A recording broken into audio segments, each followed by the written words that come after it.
Baik para jamaah sekalian, kita mulai. Bismillahirrahmanirrahim. Assalamualaikum warahmatullahi wabarakatuh. Innal hamdalillah nahmaduhu wa nasta'inuhu wa nastaghfiruhu wa na'udzu billahi min shururi anfusina wa min sayyiati a'malina. Man yahdihillahu fala mudilla lahu wa man yudlilhu falan tajida lahu waliyyan mursyida. Asyhadu an la ilaha illallah wahdahu la syarika lahu wa asyhadu anna Muhammadan 'abduhu wa rasuluhu la nabiyya wa la rasulahu ba'dah, amma ba'd.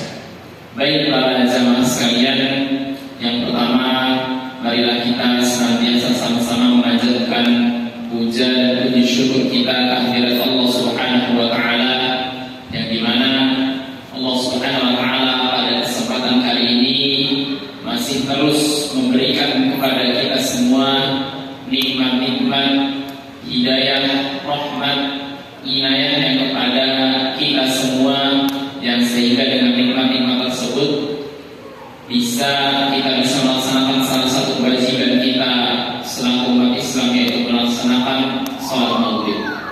Di antara nikmat para jamaah sekalian yang paling agung, yang paling besar yang Allah Subhanahu wa taala berikan kepada kita.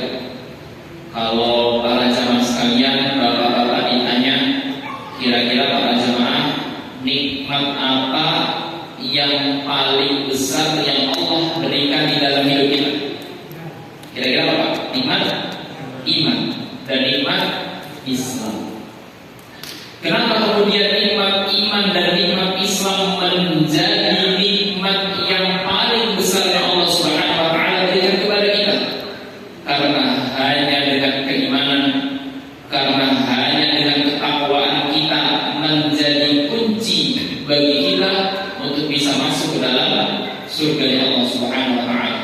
Seseorang yang tidak memiliki iman sama sekali di dalam hatinya, seseorang yang tidak memiliki keislaman sama sekali di dalam hatinya, dia walaupun mungkin sewaktu di dunia mendapatkan kenikmatan-kenikmatan duniawi, dia merupakan orang yang kaya, mobilnya banyak, rumahnya lantainya 10 misalnya, tetapi ketika tidak ada keimanan, ketika tidak ada keislaman di dalam hatinya, ketika ia mati, maka masuk ke dalam neraka.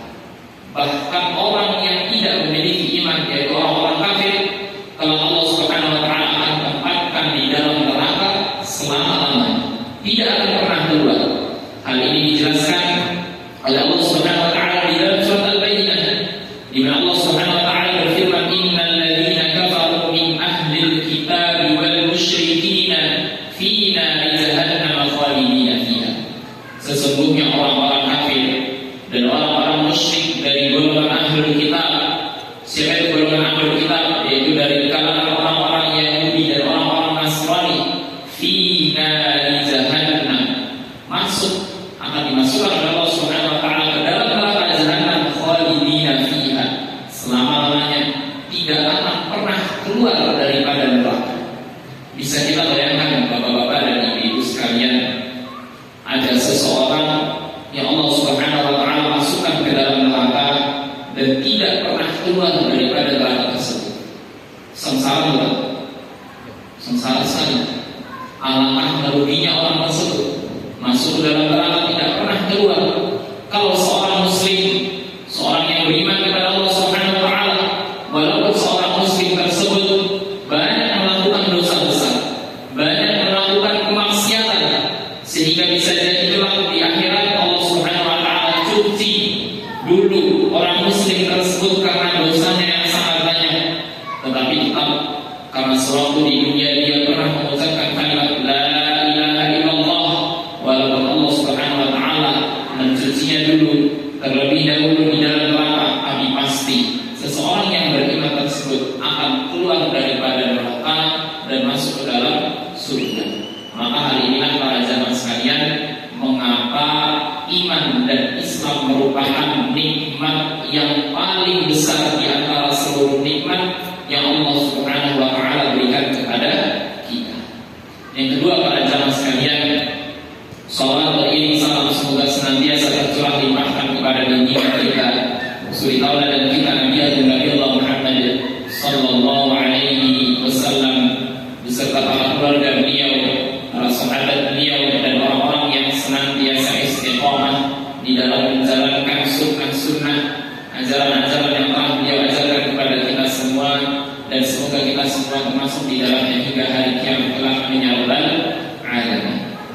Baik para jamaah sekalian, yang selanjutnya ini para jamaah sekalian sudah kenal saya dulu. Sabar kenal dari kenal dulu karena ada pepatah yang mengatakan tak kenal maka tak kenal maka saya. Benar nggak tuh tak kenal maka tak saya? Yang benar sebenarnya tak kenal maka tak aruf. Tak aruf itu jangan dikira para jamaah sekalian tak aruf itu hanya cuma di nikah saja. Tak aruf itu kan berasal dari kata bahasa Arab arafa ya'rif, artinya mengetahui. Kalau ta'arafa yata'arafu artinya saling berkenalan. Hanya kalau nggak kenal maka kenalan pada jamaah sekalian. Sebenarnya tak kenal maka tak sayang itu ya benar sih, cuma kurang benar sepertinya. Sekarang saya ingin bertanya kepada para jamaah sekalian, dengan kenal bukan dengan saudara-saudara kita sesama muslim yang berada di Palestina, kenal bukan? Bukan nanti, tapi saya bukan. Dari karena maka saya bukan, ya kan? Baik para jamaah sekalian, kenalkan nama saya Mas Haris Ma'ruf. Ya, para jamaah sekalian boleh panggil saya Mas Haris atau Mas Ma'ruf bebas. Kalau teman-teman saya di pondok biasanya manggil saya Mas Ma'ruf, ya kan? Tapi kalau misalkan kayak jelimet ya Mas Ma'ruf, kan jelimet kan Mas Haris juga boleh. Jadi saya pada jamaah sekalian Mas santri Ma'had Ali An-Nur sekarang semester 6. Insyaallah setelah lagi lulus doakan agar lancar pada sekalian. Baik, yang selanjutnya para jamaah sekalian, insyaallah pada kesempatan malam kali ini saya akan mengisi tentang 3 tips agar kita bisa istiqomah di dalam beribadah kepada Allah Subhanahu wa Ta'ala.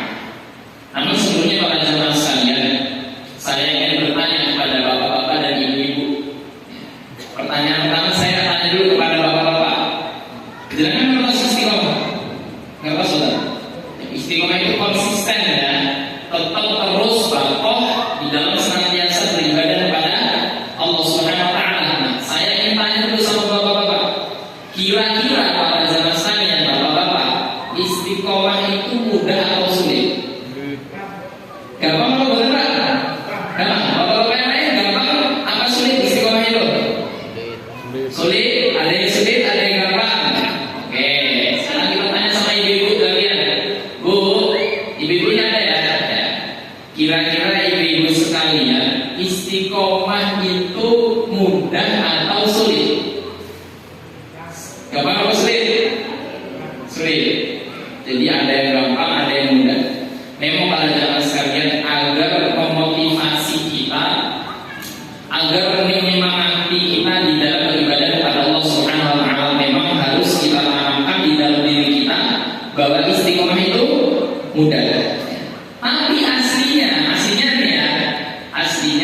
istiqomah itu merupakan sesuatu yang tidak segampang yang diomongkan. Dalam artian yang lain, istiqomah itu adalah sesuatu yang sulit untuk dijalankan sebagai seorang muslim. Buktinya apa bahwasanya istiqomah itu sulit? Ada kalanya para jamaah sekalian, kita semangat di dalam melangkahkan kaki kita untuk pergi ke masjid. Tapi ada kalanya pula kita malas di dalam melangkahkan kaki kita ke masjid. Ada kalanya kita semangat di dalam beribadah kepada Allah Subhanahu wa Ta'ala, membaca Quran, melaksanakan sholat tahajud, melaksanakan sholat duha. Tapi ada kalanya pula kita malas di dalam beribadah kepada Allah Subhanahu wa Ta'ala. Bahkan kalau dipersenkan, kira-kira para jamaah sekalian jujur mohon, kira-kira kalau dipersentasekan banyak mana kita semangat sama malesnya, banyak mana para jamaah sekalian? Malesnya apa semangatnya? Malesnya loh. Nah, itu menunjukkan bahwasanya apa? Bahwasanya istiqomah itu merupakan sesuatu yang sulit untuk kita jalankan di dalam hidup kita.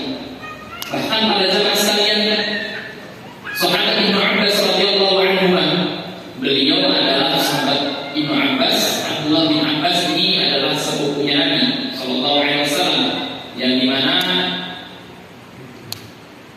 sahabat Ibnu Abbas sejak kecil sudah bersama baginda Nabi sallallahu alaihi wasallam.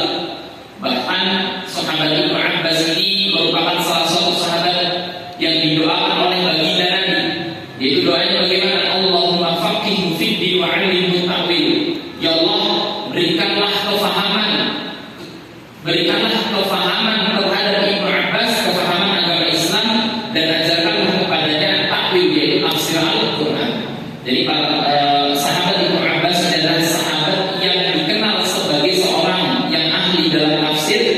Al-Quran. Beliau sahabat Ibnu Abbas radhiyallahu anhu, beliau mengatakan para jamaah sekalian, "Ma nuzila ala Rasulillah sallallahu alaihi wasallam ayatan hiya ashaddu wa la ashaddu min hadhihi al-ayah." Kata sahabat Ibnu Abbas, tidak ada ayat yang ketika diturunkan kepada baginda Nabi sallallahu alaihi wasallam yang dimana ayat ini lebih memberatkan beliau dan lebih menyusahkan beliau kecuali hanya satu ayat saja. Dari 6.000 ayat yang Allah turunkan kepada baginda Nabi, dari 114 surat, 30 juz, tidak ada yang lebih menyusahkan baginda Nabi ketika diturunkan kecuali satu ayat, yaitu ayat yang berbicara tentang apa? Tentang keistiqomahan di dalam beribadah kepada Allah Subhanahu wa taala. Yaitu adalah surat Hud ayat yang ke-112, di mana Allah Subhanahu wa taala berfirman, "Fastaqim kama umirta wa man taba ma'aka wa la taghaw innahu bima ta'maluna basir." Kata Allah Subhanahu wa taala, dan tetap istiqomahlah kamu wahai Muhammad terhadap apa-apa yang telah diperintahkan kepadamu dan kepada orang-orang yang bertaubat bersamamu, dan janganlah kau melampaui batas, sesungguhnya Allah Subhanahu wa taala Maha melihat terhadap apa yang telah kalian kerjakan. Ayat ini para jamaah sekalian, ayat yang berbicara tentang keistiqomahan, ini adalah ayat yang paling memberatkan bagi Nabi sallallahu alaihi wasallam ketika diturunkan. Karena baginda Nabi paham betul betapa dalamnya makna istiqomah, betapa sulitnya untuk menjaga keistiqomahan di jalan Allah Subhanahu wa taala. Bahkan sahabat Ibnu Abbas tidak hanya sampai di situ. Bahkan kata beliau, "Lidzalika qala li ashabihi hina yaqalu lahu, ya Rasulullah, laqad azra'a ilayka asy-syai'." Kata sahabat Ibnu Abbas, baginda Nabi sallallahu alaihi wasallam ketika ditanya oleh para sahabatnya, "Wahai Rasulullah, laqad azra'a ilayka asy-syai'." Sungguh amat cepatnya engkau berubat wahai Rasulullah. Jadi kalau para jamaah sekalian, ada yang ubanan, ada yang sudah cepat berubah, tidak perlu khawatir. Setidaknya sama dengan baginda Nabi, walaupun beda dikit. Kalau baginda Nabi ubahannya karena ayat yang berbicara tentang keistiqomahan, kalau kita ubahannya karena omongan tombo, kan tidak apa-apa, ya kan? Baginda Nabi suatu saat ditanya oleh para sahabatnya, "Wahai Rasulullah, mengapa engkau alangkah cepatnya engkau berubah wahai Rasulullah?" Kemudian beliau menjawab, "Syai'atun mudul akhwatu." Sesungguhnya yang telah membuatku cepat berubah adalah surat Hud yang tadi, yang berbicara tentang keistiqomahan dan ayat-ayat yang semisalnya. Bahkan ayat tentang keistiqomahan itulah yang membuat baginda Nabi sallallahu alaihi wasallam bukan hanya kesulitan, bukan hanya keberatan, tapi bahkan membuat beliau cepat di dalam berubah.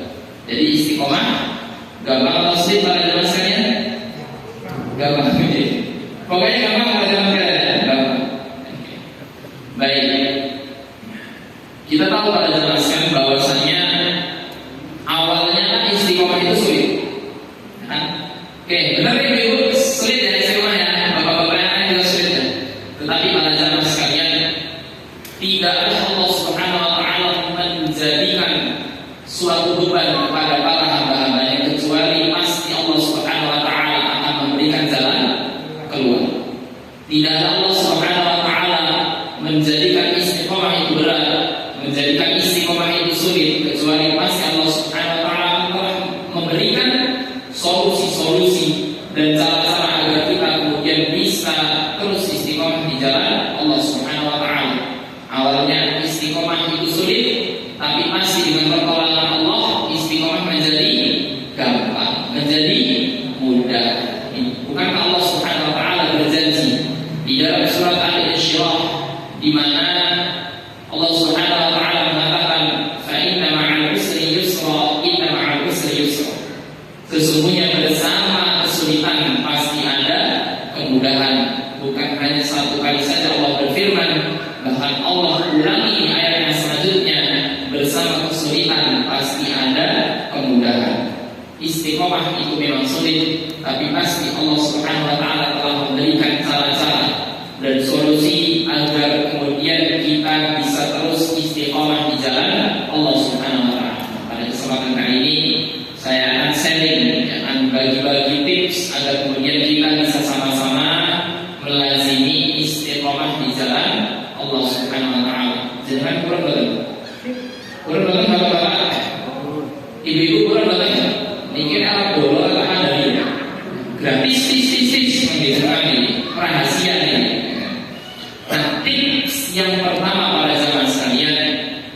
agar kemudian kita bisa istiqomah di jalan Allah Subhanahu wa taala adalah lakukan suatu amal kebaikan, lakukan suatu ibadah kepada Allah Subhanahu wa taala yang dimana amal kebaikan dan amal ibadah ini mungkin sedikit jumlahnya, dalam keadaan jumlahnya sedikit, tetapi kemudian yang sedikit ini konsisten kita lakukan terus menerus. Yang sedikit ini, amal kebaikan ini, ibadah yang sedikit ini kita lakukan, kita lazimi sepanjang waktu. Suatu saat para jamaah sekalian, ada suatu hadis yang disampaikan oleh Bunda Aisyah radhiyallahu anha.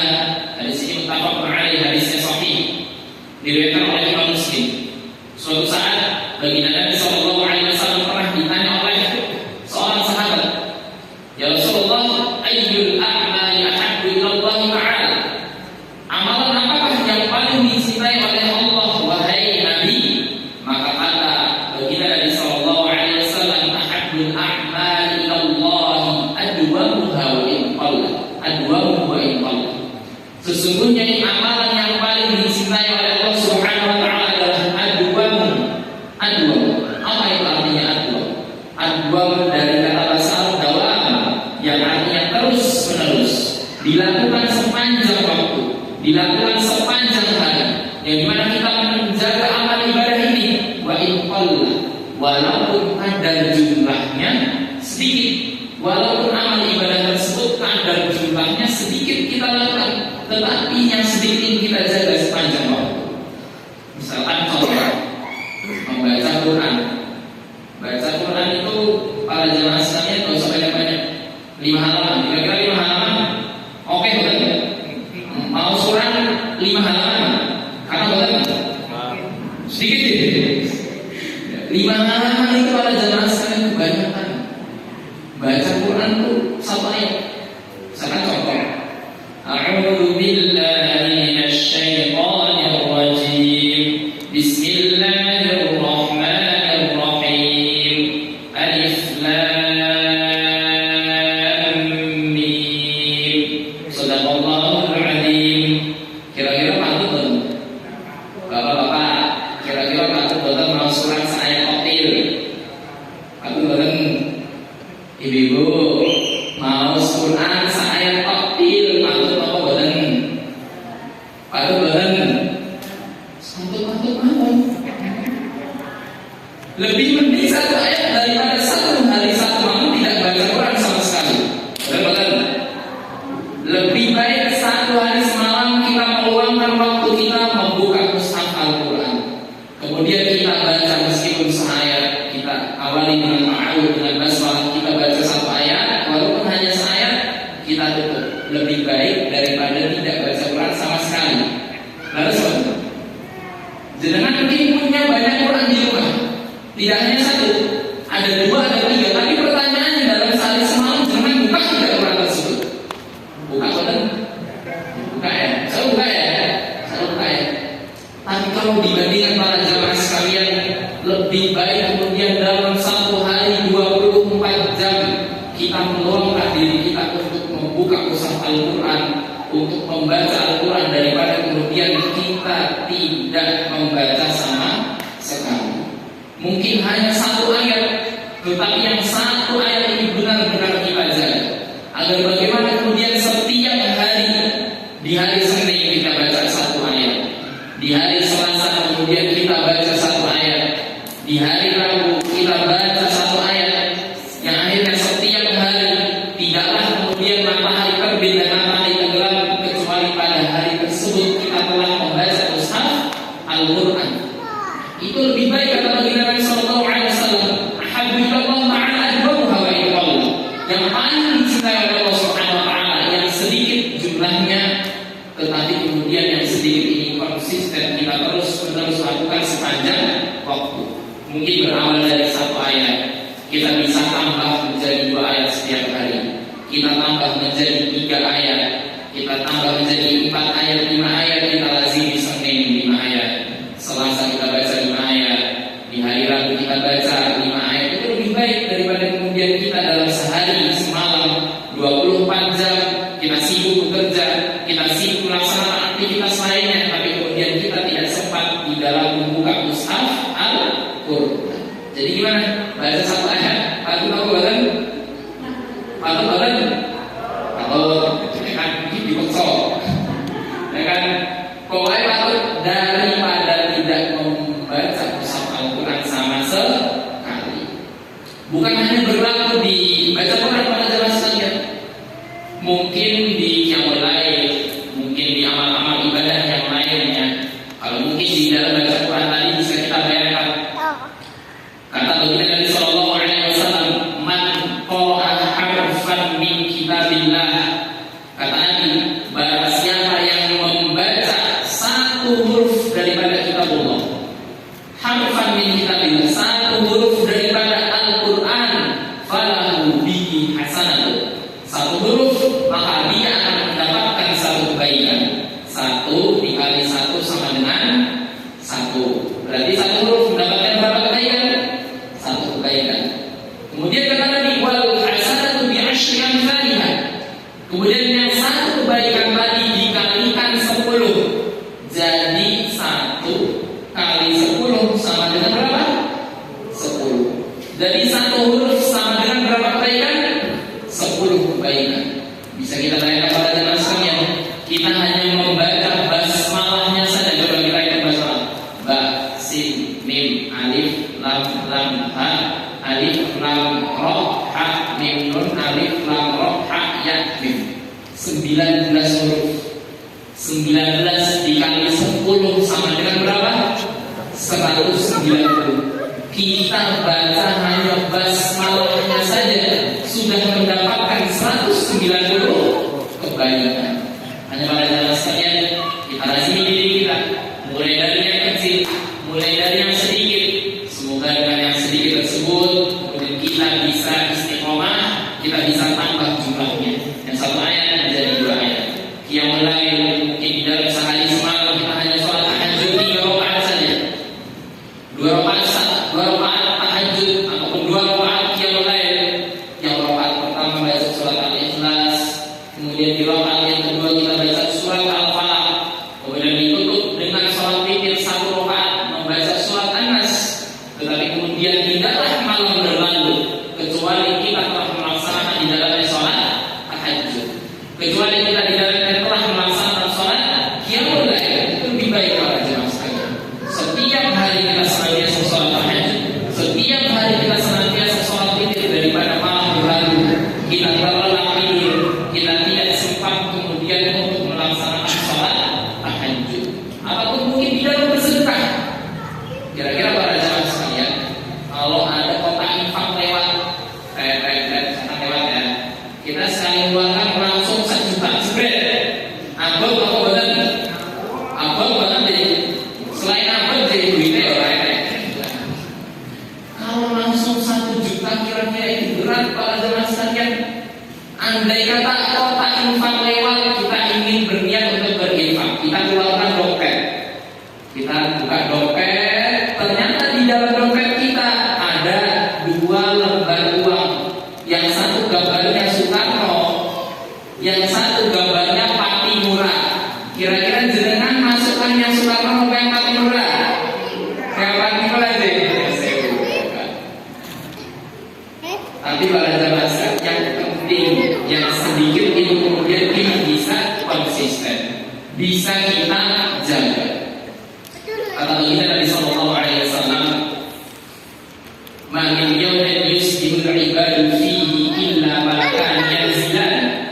Kata baginda Nabi, tidaklah datang suatu waktu pagi, tidaklah seorang muslim itu kemudian dia masuk di dalam waktu pagi hari illa malakan yanzilan, kecuali ada 2 malaikat yang akan turun untuk membersamai seorang muslim tersebut.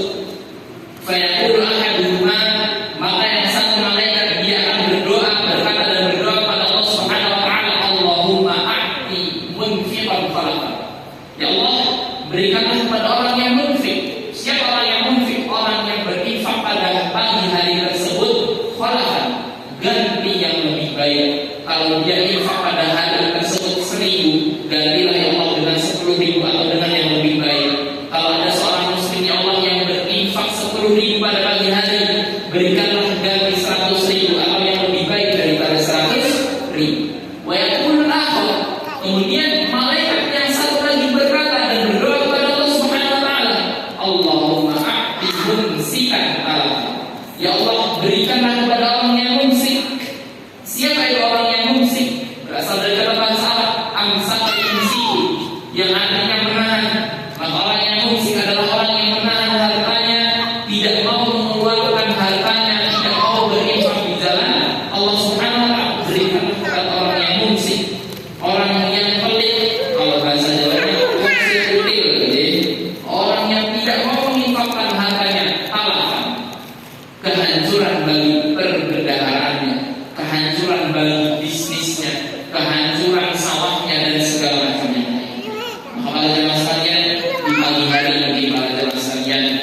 Rp1.000 dan Rp2.000, kemudian kita masukkan di sana ada kota infak, kita sambil masukkan yang Rp2.000 tersebut, di mana tidak ada pagi yang lewat kecuali di pagi tersebut kita senantiasa berinfak walaupun jumlahnya sedikit. Rp2.000 di hari Senin kita berangkat sholat subuh masukkan di kota infak, di hari Selasa kita kembali memasukkan di kota infak, di hari Rabu kita kembali memasukkan Rp2.000 di kota infak. Kata Nabi, amalan yang sedikit itu lebih dicintai Allah Subhanahu wa taala ketika amal tersebut itu konsisten. Tetapi kalau ada di antara para jamaah sekalian yang sudah sehari semalam bacanya 2 lembar, jangan jadi 1 ayat ya tadi ya. Jadi jangan sampai kalau misalkan sudah sehari semalam bisa konsisten, bisa istiqomah 2 lembar, jangan kemudian besok-besok udah bisa ayat. Kenapa saya kemarin dengar kajian dari Mas Haris katanya sehari saya kok gak apa-apa ya kan. Jadi yang dicari itu adalah konsistennya. Kalau cuma 1 hari 2 malam udah bisa konsisten dijaga, kemudian bisa ditambah alhamdulillah. Kalau bisa yang penting dijaga dulu. Kalau dengan di antara para jamaah sekalian ada yang kemudian belum melazimi baca Quran, mungkin sebelumnya sibuk bekerja, kita mulai dulu dari yang mudah.